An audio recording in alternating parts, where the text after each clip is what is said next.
Hey guys, I'm so excited. Today I'm finally doing an Ask Whippy video.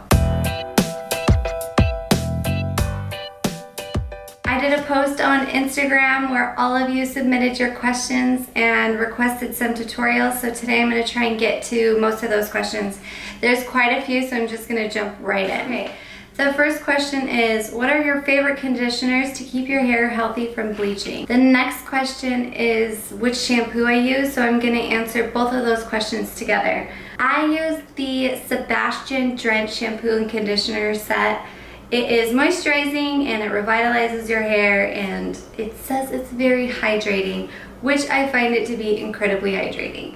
I really like this shampoo and conditioner because even though it is super moisturizing and hydrating, it doesn't weigh my hair down like a lot of moisturizing shampoo and conditioners do.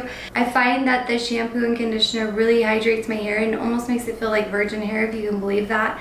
When I blow dry it, it's so soft and silky and smooth. Now, I use a second shampoo because I have blonde hair, and with blonde hair, it's subject to like going yellow and turning brassy from heat and the elements and just from like toners fading. So to kind of keep up the like white look of the blonde, I use this platinum blonde shampoo from Paul Mitchell. This is super great shampoo to use in between going to the salon and getting your hair colored and toned. When I'm noticing that my toner's fading, I will shampoo my hair and leave this on for 2 to 5 minutes, and I notice a big difference, and it kind of just helps go a little bit longer in between visits to the salon. So Paul Mitchell blonde shampoo, get it, you'll love it, it's worth the investment.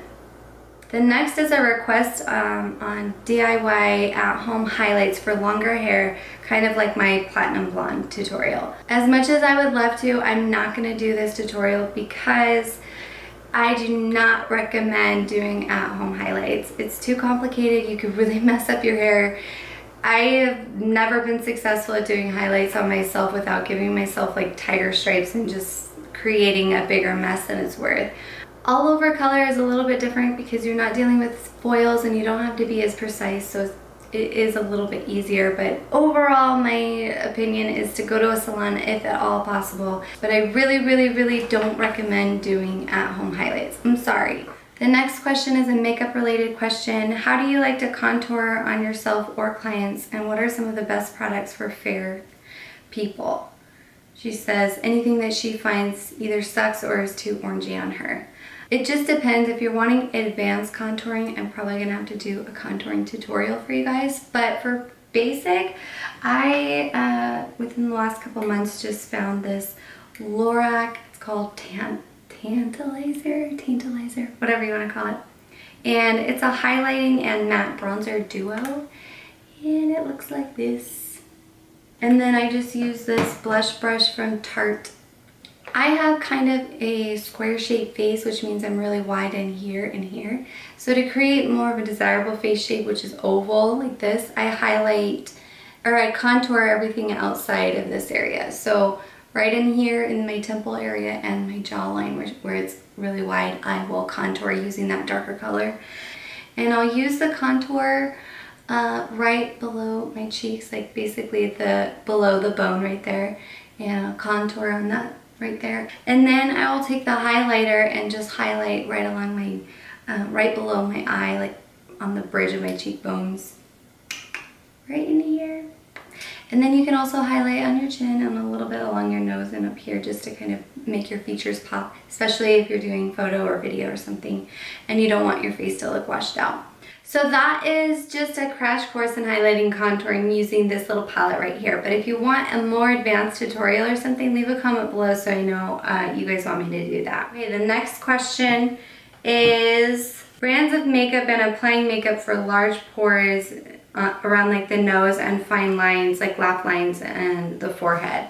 And this is actually like a repeated question, like lots and lots of people have been asking about how to cover up large pores and stuff like that. So I'm actually going to do a tutorial on this one. But to give you something to use right now in the meantime, I recommend using like a good primer that's intended for pores, like the POREfessional. And that will kind of help fill in those pores before you're putting your makeup on. What happens when you put your makeup on before a primer is it kind of seeps into those pores and it makes them look even bigger. So using a primer really kind of gives your skin an even surface to work on. The second thing is using a beauty blender. A lot of people don't know that you're supposed to get a beauty blender wet. You actually get it completely soaking wet until it swells to 2 to 3 times its size, and then you wring it out with your hand, and then you wring it out again in the towel until it's just damp. And then you can roll that into your powder or your foundation and roll it onto your nose and any other areas that your pores are looking big. And it will give like a really nice flat matte look, which will also disguise the look of your pores. So somebody is asking how to apply eyeshadow, particularly darker colors. She says she always ends up looking like a raccoon. This is probably another thing that would require a full-length tutorial, but I will give you a few more tips to kind of help you get through until then.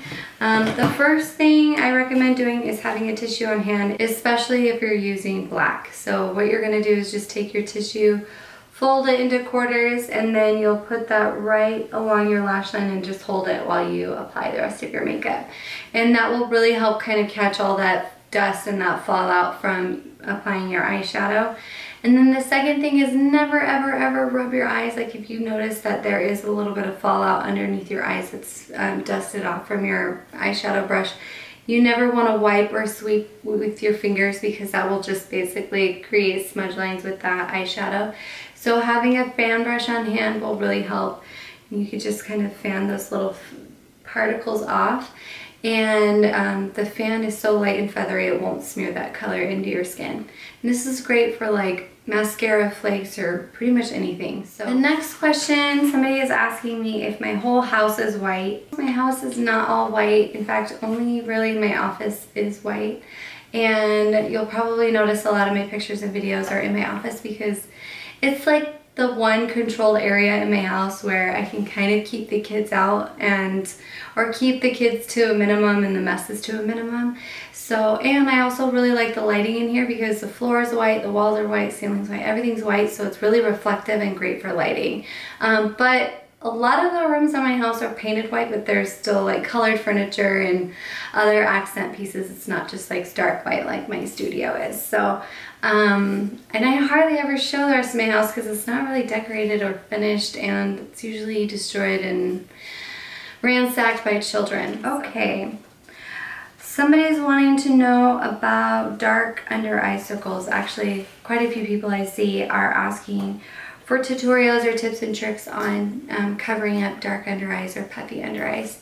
This again will probably need to be a full-length tutorial, but I do have some suggestions for concealing those or help minimizing the under eye circles. If you're dealing with discoloration, so like red under eyes or blue-gray under eyes, then you can get a concealer. Just remember that if you have gray or blue under eye circles that you're going to want to use a yellow concealer, and then if you have red undertones you'll want to use more like a green. I have like a concealer, like a color correcting palette that I use, but there are lots of drugstore over-the-counter brands that I think do a really amazing job, and one of them I talked about in my flawless makeup tutorial, and that's this L'Oreal True Match Super Blendable Crayon Concealer.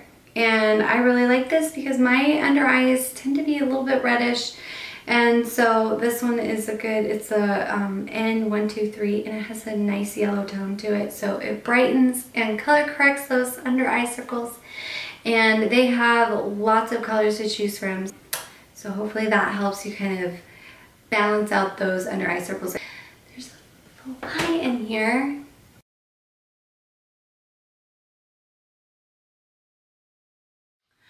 Somebody here is asking for tips for growing out a pixie. She says, I'm in mullet territory now and it's killing me.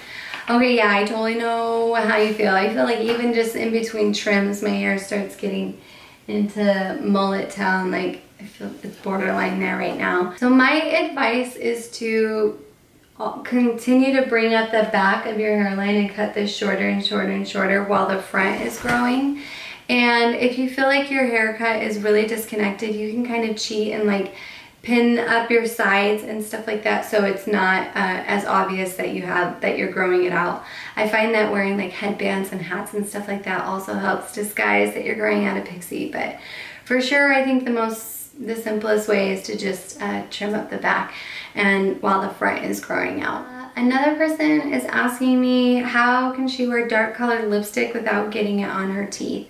I have a quick fix for that. I always have like a little pot like this with cornstarch in it.